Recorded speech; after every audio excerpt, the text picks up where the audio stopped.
Okay, what? Dakin? For real? Episode 88, titled Merciless, Monarchs, was out yesterday on April 5th at 9 p.m. Eastern Standard Time, so make sure to read the chapter before continuing this video. Also, do not discuss any fast-pass or stream materials in the comments down below. Also, thank you so much for the big 1,000 subscribers. Be some visual changes as we progress throughout the month and the coming months, but again, thank you so much for all the support. Now, let's begin. So I'm glad that we got some sort of clarity for the end of last chapter. Dakin was talking about the previous rule during the Snapdragon era and the assassinations tied to that. And I was on the nose on how similar Dakin and Lauren are truly just the same in terms of wanting to facilitate change, but unable to make it happen because of the obstacles and circumstances outside of their control. And no, I don't believe that Dakin is the leader, since he's way too emotionally distraught by the actions he couldn't stop. But he definitely knows more than anyone else that we have met thus far in the story, all because of that one little lie. Now, it might be that he knows about the nitroglycerin, but regardless, the fact that he knows something means that the papers we saw on his desk were in fact his own. This is a little scary because this could point to Lauren potentially joining the Phantom Scythe herself by the end of the season and follow the footsteps of not only her parents, but also Dakin to see what really enticed them to take part of this vile organization. The falling papers of the pamphlets was a really cool visual touch, and it's interesting to note that there's 5 editions. Now, we've only seen 1 edition so far, and the others haven't really been revealed. I hope that we actually learn what they wrote in some other way, maybe in a recap for between season 2 and 3, or some extra material, since the glimpse of that 1 edition filled us with a lot of pertinent information. I'm assuming, since Dakin says that every single line was correct and right, it could really give us an insight on how that era was, and if there's going to be some parallels and loose points going into the era that we're in right now.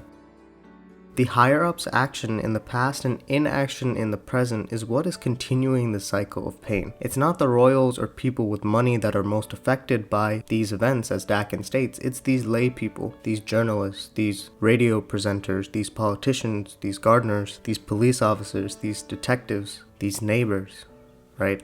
They're the ones who have to deal with the consequences of the royals. They are not doing their proper job protecting and caring for every citizen, which is causing this level of distress, and it's time for, as Kieran said, change to happen.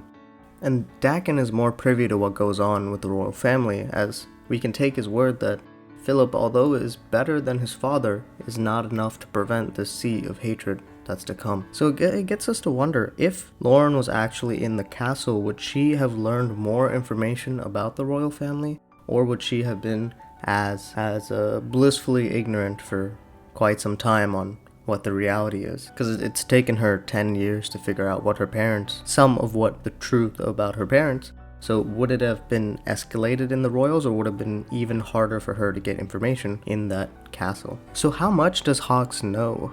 It seems like he did know that the Sinclairs were Snapdragon, but if he did, why weren't they assassinated in the first wave? And who is the traitor in the Snapdragon? Is it the leader himself, because the leader was upset with the inaction of the Snapdragon and its attempts to expose the monarchy, that the leader decided to leak this information to cull those who were inept? And when the Sinclairs started to have doubts and go against the train bombing, them and a few others of the original apostles were killed off. They were the next to go. Although you would think that the chief is more privy to this information than most, it seems like Tristan didn't really get much to go off of.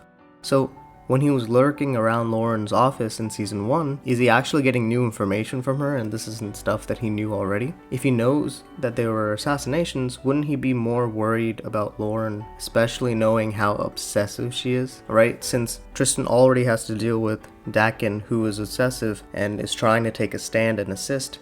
Now, I'm not sure what Tristan truly wants or what he desires from all this, but Dakin, on the other hand, seems to be full in line with the leader's plans, because the system is not working and hasn't been working for a while now. A lot of if and questions up in the air as this chapter is filled to the brim with tidbits. And we close out this chapter with Darcy, who is in fact not Belladonna, but close to her. Are they related? Are they lovers? Are they co-workers? Who knows? But I guess we will find out soon enough. That is all for the chapter. Thank you so much for listening, and I will see you guys in the next one. Peace.